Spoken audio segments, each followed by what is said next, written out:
9 156 chars et 18 470 véhicules de combat blindés. C'est le nombre que l'armée russe a perdu entre le 24 février 2022 et le 31 octobre 2024, selon l'état-major des forces armées d'Ukraine. Si vous vous fiez aux chiffres d'Oryx, qui ne couvrent que l'équipement détruit dont des preuves photos ou vidéos sont disponibles, les pertes sont toujours stupéfiantes. 3 536 chars et 1723 véhicules de combat, plus que certains pays n'en possèdent. Le grand réservoir de chars de la Russie se vide rapidement.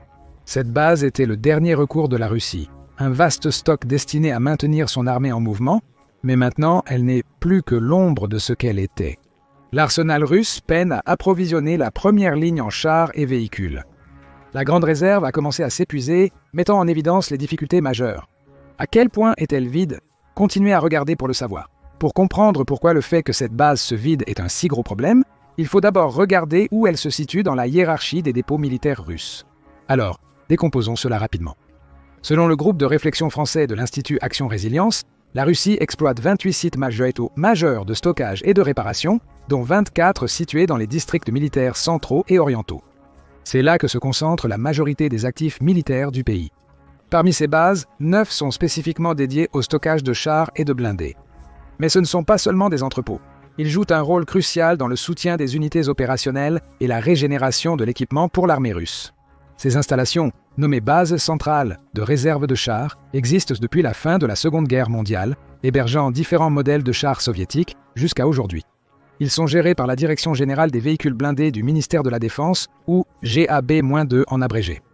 Cette agence veille à l'entretien et à la disponibilité opérationnelle de la flotte de chars de l'armée russe. Cependant, GAB-2 ne semble pas être très efficace, comme vous le constaterez bientôt. Chaque base de réserve de chars centrale dispose d'un bataillon de maintenance supervisant le stockage et l'entretien des chars. Les priorités de maintenance, définies par l'état-major général russe, se concentrent sur des modèles spécifiques en fonction des besoins. On s'attend à ce que ces bases utilisent des techniques de stockage avancées, comme les systèmes d'air sec, pour préserver efficacement les véhicules blindés, mais cela reste discutable, comme vous l'entendrez plus tard. Une base de réserve de chars centrale comprend généralement un bâtiment administratif, des logements pour les troupes, des hangars d'entretien et des zones de stockage organisées. Chaque base dispose également de zones d'élimination pour les véhicules mis au rebut et possiblement d'un dépôt de carburant.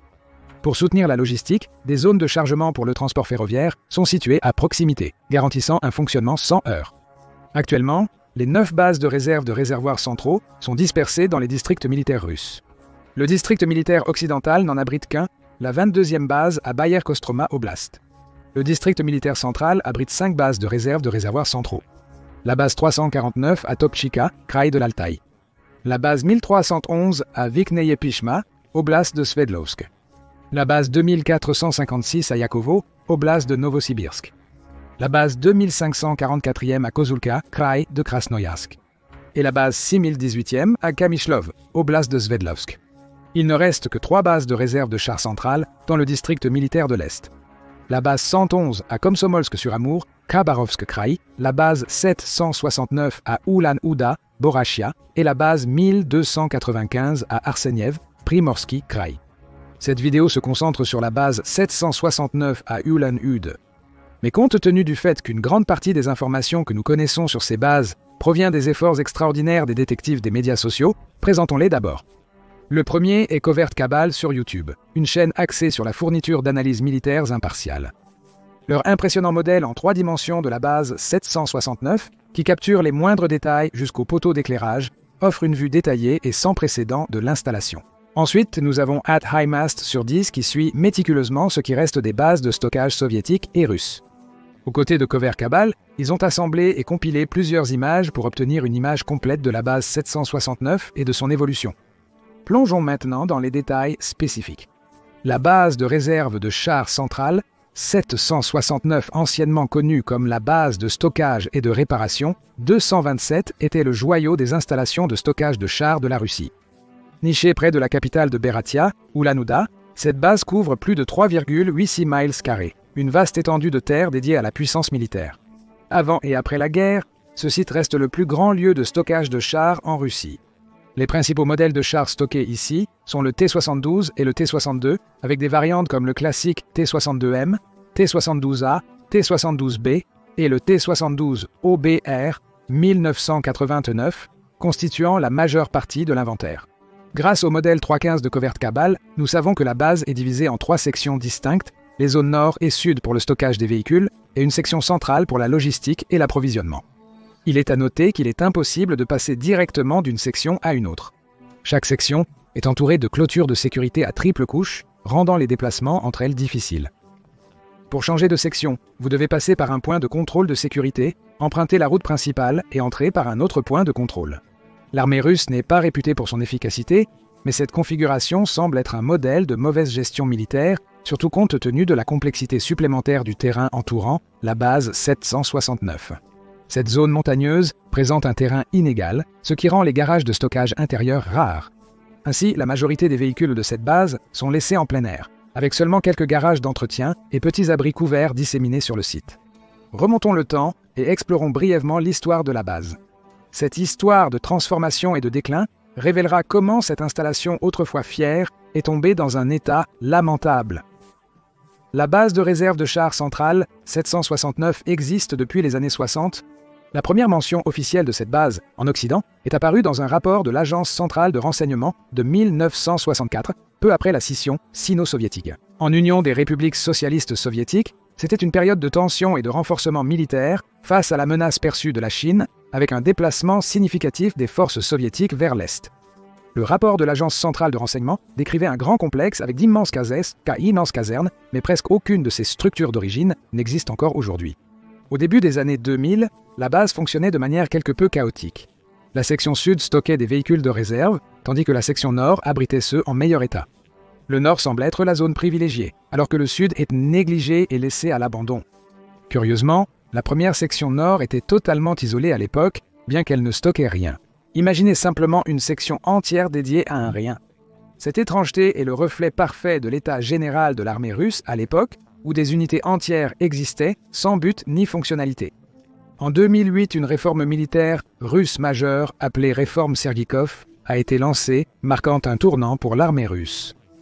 Il ne s'agissait pas de simples ajustements, mais d'une refonte totale. L'armée russe devait réduire ses effectifs à 1 million de personnes d'ici 2012, ce qui signifiait réduire le nombre d'officiers et consolider le nombre d'écoles de formation militaire de 65 à seulement 10. Une consolidation similaire a été effectuée avec les unités et bases militaires russes. Avant les réformes, les forces terrestres russes se composaient de 24 divisions, dont 3 divisions de chars, 16 divisions de fusiliers motorisés et 5 divisions d'artillerie de mitrailleuses, ainsi que 2 bases militaires de la taille d'une division situées en Arménie et au Tadjikistan.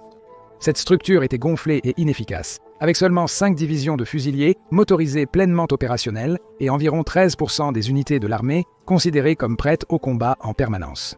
À la fin des réformes, 23 des 24 divisions ont été dissoutes, consolidées et reconstituées en une formation de 4 brigades de chars et 35 brigades de fusiliers motorisés. Le résultat ? Le nombre total d'unités et de formations dans les forces terrestres russes est passé de 1890 à seulement 172. Cette restructuration visait à créer des forces en état de préparation permanente, réduisant le nombre de bases et favorisant une armée agile, capable de déploiement rapide. La base 769 faisait partie de cette restructuration, avec des chars soviétiques, mais sans personnel pour les opérer, devenant essentiellement une décharge pour véhicules.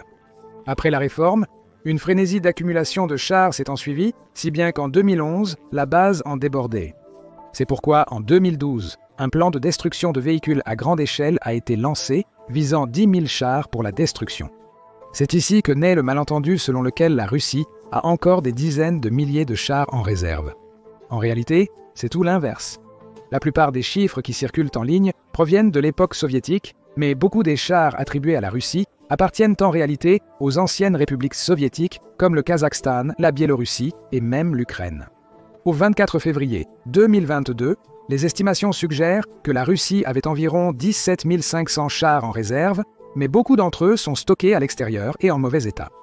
Bien que ces chars pourraient servir de pièces de rechange pour les unités opérationnelles, les lister comme chars en réserve restent trompeurs. Des évaluations récentes indiquant qu'il reste près de 6 000 chars utilisables, mais c'est aussi théorique, car leur état varie considérablement, comme vous le verrez bientôt. En somme, la notion que la Russie possède d'immenses réserves de chars opérationnels n'est qu'un mythe. Revenons à la base 769. Après que la Russie a envahi l'Ukraine en 2022, cette base autrefois puissante a été durement nettoyée. Si durement qu'elle a connu la plus grande réduction de réservoirs stockés parmi toutes les installations russes depuis le début de la guerre. Fin 2022, une analyse d'experts a révélé que la base perdait son inventaire à un rythme stupéfiant. Certains rapports suggéraient que la base n'avait que 192 chars prêts au combat, avec 152 mis en réserve à l'extérieur. 519 chars étaient en stockage, tandis que 664 devaient être démantelés. Cela fait un total de 1375 chars. Cependant, Cover Cabal a présenté une image encore plus sombre du stock à l'installation. Selon eux, il n'y avait que 857 chars à l'installation. À l'aube de 2023, la situation ne faisait que se dégrader.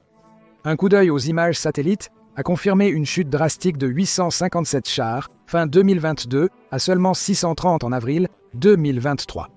La majorité étaient des modèles T-72, avec quelques T-62. Avant la guerre, cela représente une diminution étonnante de 70% du stock. À l'époque, il était vraiment étonnant de voir le plus grand dépôt de chars de Russie dépouillé de tant de ses chars et véhicules blindés de l'ère soviétique si rapidement. Et le pire, les pertes n'ont cessé de s'accumuler. Cela nous amène en fin septembre de 2024 et les dernières découvertes de Covert Cabal et HiMassed, des découvertes qui montrent clairement que la base 769 est pratiquement vide. Dans une vidéo du 28 septembre 2024, Cover Cabal a montré que la diminution du nombre de chars stockés à la base 769 s'était considérablement accélérée. De septembre 2023 à mai 2024, la base avait perdu 48 chars, soit en moyenne moins de 7 chars par mois. Cependant, entre mai et septembre 2024, la base a perdu un stupéfiant 79 chars en seulement 4 mois, ce qui se traduit par une moyenne alarmante de presque 20 chars par mois. Cela représente un déclin 3 fois plus rapide. Des spéculations attribuaient à l'hiver et au froid la responsabilité de freiner l'entretien des chars et la logistique. Cependant, les données de l'été dernier contredisent cette théorie. De fait, d'avril à septembre 2023, le nombre de chars à la base a augmenté de 48. Cette hausse inattendue avait alors rendu perplexe quant au brusque changement de dynamique. Cela a aussi suscité d'autres interrogations sur les causes de l'accélération récente des pertes. Une explication suggérée était qu'une autre consolidation de l'équipement était en cours. Des images satellites récentes ont renforcé cette théorie, révélant une intense activité à la base, avec des chars chargés sur des trains, suggérant que la Russie consolidait potentiellement son inventaire de chars dans une plus grande base située plus à l'ouest. Pourquoi à l'ouest? Car plus ces chars sont à l'ouest, plus il est aisé de les redéployer en Ukraine si besoin. De plus, les seules bases situées à l'est de la base 769 étaient la 95e et la 111e, et elles avaient déjà été presque entièrement épuisées à la mi-2023. L'autre explication est plus simple. La Russie remplace ses chars perdus.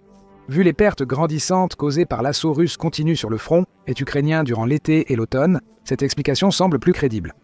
C'est sûrement un mélange des deux. Mais attendez, les choses ne s'additionnent pas. Même avec ces pertes stupéfiantes, il reste encore des centaines de chars à la base 769. Alors comment peut-elle être presque vide? La réponse se trouve dans l'état de ces chars. La particularité de la base 769 est que la plupart des chars sont stockés à l'extérieur. Cette approche illustre les problèmes plus larges de l'armée russe en termes de maintenance des équipements et de logistique. En bref, le stockage des chars russes s'avère être une véritable farce remplie d'erreurs. Pour un pays aussi vaste, couvrant plus de 6,6 millions de miles carrés, la Russie manque certainement de discernement dans le choix des emplacements de ses bases de stockage. Ils ont laissé ces actifs vitaux à découvert, soumis aux éléments. Le résultat, une flotte rouillée qui aurait pu être opérationnelle, mais qui n'est maintenant guère plus qu'un tas de ferraille. Il n'est pas surprenant que stocker des véhicules militaires à l'extérieur dans un pays aux précipitations saisonnières importantes pose problème. La pluie, la neige et le vent sont des ennemis implacables et ces chars ont souffert de leur exposition pendant des années. Beaucoup sont dans un tel état qu'il est peu probable qu'ils revoient jamais les lignes de front. Contrairement aux États-Unis, qui ont le luxe de stocker leur matériel dans des conditions désertiques sèches, comme à la base aérienne de Davis, Montana, en Arizona, la Russie doit se contenter d'installations de stockage à ciel ouvert, ressemblant à des casses. Même des endroits comme Ulan-Ude, avec peu de précipitations annuelles, ne sont pas idéaux pour le stockage à long terme quand la moitié des chars rouillent. C'est pourquoi les Russes ont même eu recours à certaines pratiques discutables, comme l'utilisation de tubes fixés au canon des chars pour y pomper de l'air. Bien que cela puisse aider à réduire l'humidité dans une certaine mesure, c'est une solution de fortune pour un problème plus important. Pour aggraver les choses, De nombreux chars stockés à la base 769 ont été démontés pour leurs pièces. Cette tendance montre la dépendance désespérée de Moscou à l'utilisation de chars obsolètes et endommagés, illustrant les pertes d'équipements stupéfiantes subies tout au long du conflit. Donc on se retrouve avec des chars sans tourelles dans les zones de recyclage, rendus quasiment inutiles. Pourtant, ils continuent d'occuper un espace de stockage précieux et ajoutent malgré au nombre total de chars comptés à la base. Mais si vous regardez vraiment les chars restants dans cette installation, vous verrez une collection de carcasses de métal rouillées plutôt qu'une force de combat. Près de la moitié des chars restants, en très mauvais état, semblent être des reliques d'un autre temps, abandonnés à la poussière. Les images montrent que ces chars sont si étroitement emballés que tout espoir de maintenance est une cause perdue. Il est abondamment clair que l'armée russe joue un jeu risqué avec son arsenal vieillissant, un jeu qui a contribué à transformer la base 769 en un véritable cimetière de chars. Mais cette base n'est pas seulement une ville fantôme pour les chars, c'est aussi un lieu de repos pour une multitude d'autres véhicules de combat prêts à raconter leur propre histoire de négligence. En examinant les chiffres des véhicules de combat entreposés à la base 769, vous pourriez avoir une opinion différente. Le nombre de ces véhicules, notamment les BMP, est resté stable ces 4 derniers mois, 509 unités, atteignant actuellement 509 unités. Malgré tout, cela représente une baisse d'environ 45% par rapport aux chiffres d'avant-guerre de 919. Mais soyons réalistes, les BMP restants ne sont pas en meilleur état que les chars. Les images satellites montrent que de nombreux chars semblent dépourvus de tourelles, bien qu'il soit difficile d'avoir une vue d'ensemble. D'autres montrent des signes évidents de négligence, avec les portes supérieures des passagers laissées grandes ouvertes, exposant l'intérieur aux éléments. C'est presque comme si ces véhicules étaient mis au repos, plutôt que préparés pour l'action. En observant attentivement, on constate que 25 à 50% de ces véhicules ont des défauts visibles, uniquement à partir des vues aériennes. Cover Cabal estime qu'il ne reste que 160 BMP qui pourraient réellement être remis en service sans réparation majeure. Des réparations qui coûteraient probablement plus cher que la valeur actuelle de ces véhicules. Peu après la vidéo du 28 septembre de Covert Cabal, l'imagerie satellite mise à jour a révélé un léger changement dans le nombre de véhicules de combat. 19 BMP ont soudainement été ajoutés à la base, et d'où ils viennent est une question ouverte. Mais voici l'essentiel. Le nombre de BMP ajoutés ou laissés dans la base importe peu. Car ils sont principalement le modèle BMP, un vieux de presque 60 ans. Vous avez bien entendu 60. Autrefois célébré pour sa puissance de feu et sa mobilité, le BMP-1 pallie aujourd'hui face aux véhicules de combat blindés modernes. Il est équipé d'un canon à âme lisse de 73 mm et d'une mitrailleuse de 7,62 mm qui ne peuvent pas rivaliser avec les armements avancés des véhicules de combat d'infanterie contemporains. La conception du BMP-1 révèle encore plus de défauts. La coque protège contre les tirs d'armes légères et les éclats, mais guère plus. Son armure est inadaptée aux dangers du champ de bataille moderne, exposant les soldats dans un monde où les munitions perforantes sont science courantes. C'est comme apporter un couteau à une fusillade, une stratégie dépassée qui ne vous fera gagner aucune bataille. Sa mobilité, jadis un atout, a aussi été affectée. Le moteur diesel de 300 chevaux du BMP, insuffisant il y a des décennies, est aujourd'hui tristement sous-alimenté pour l'environnement de combat actuel. C'est un véhicule conçu pour une époque révolue, et ça se voit. Il en est de même pour les chars restant à la base 769. Ce sont principalement des T-62 qui ont eu 63 ans en 2024. C'est vrai, ces chars sont pratiquement des antiquités. Le T-62, pesant 41 tonnes avec un équipage de 4, aurait été une bonne machine à l'époque, mais plus maintenant. Cependant, c'est tout ce qu'il reste à la Russie après 32 mois de combats intenses en Ukraine qui ont décimé ses réserves de chars modernes. L'armée russe est entrée en guerre avec environ 2100 T-72, 500 TH-80 et 400 TH-90, mais ses réserves ont considérablement diminué. En l'état, le T-62 devient l'un des principaux types de chars dans l'armée russe dans son ensemble, pas seulement dans la base 769, tout comme HIMARS l'avait prédit. En juillet 2024, il a écrit sur 10. En conclusion, il est probable que la Russie comptera de plus en plus sur les T-62 et les T-90 000, alors que le nombre de T-80 diminue lentement avec le temps. Mais qu'est-ce que cela implique pour l'armée russe? Alors qu'un T-62 a une armure plus mince, un simple canon principal de 115 mm et attendez, un chargeur humain. Ce n'est pas exactement la technologie de guerre de pointe. C'est pourquoi ces chars sont facilement surpassés par les T-64 plus modernes de l'Ukraine et sont susceptibles aux mines, drones, artillerie et missiles. L'analyste Andrew Perpetua l'a parfaitement résumé.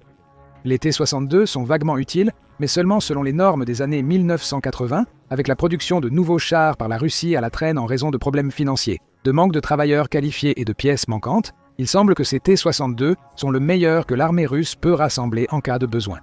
Où en est donc la base de réserve de chars centrale 769 ? Eh bien, la situation est loin d'être rose. Les baisses massives d'équipements précédemment enregistrées sont principalement dues au déclenchement de la guerre et aux efforts de mobilisation qui ont suivi. Aujourd'hui, le déclin reflète principalement les pertes continues au combat. Bien sûr, la base conserve environ 65% de ses chars d'avant-guerre et 55% de ses BIMP. Cependant, ces chiffres ne reflètent pas pleinement la force opérationnelle. Une fois que vous prenez en compte l'état réel de ces véhicules, les chiffres chutent. Cover Cabal estime que moins de 50% des chars sont dans un état viable, et pour les BMP, c'est moins de 30, une triste situation. En essence, la base 769 n'est devenue rien de plus qu'une décharge pour les reliques rouillées et les équipements endommagés. Chaque jour qui passe, la situation semble plus sombre, et les chances de redresser la situation deviennent de plus en plus minces. Pourtant, l'armée russe continue de s'appuyer sur ces modèles obsolètes, soulevant une question flagrante sur sa viabilité à long terme sur le champ de bataille. Mais qu'en pensez-vous ? La Russie peut-elle reconstituer ses stocks qui diminuent, ou la 769e base est-elle vouée à se vider entièrement ? Si la dernière situation vous semble plus probable, nous aimerions vous poser une autre question. Selon le taux d'attrition actuel, quand cela se produira-t-il ? Partagez vos prédictions en commentaire ci-dessous.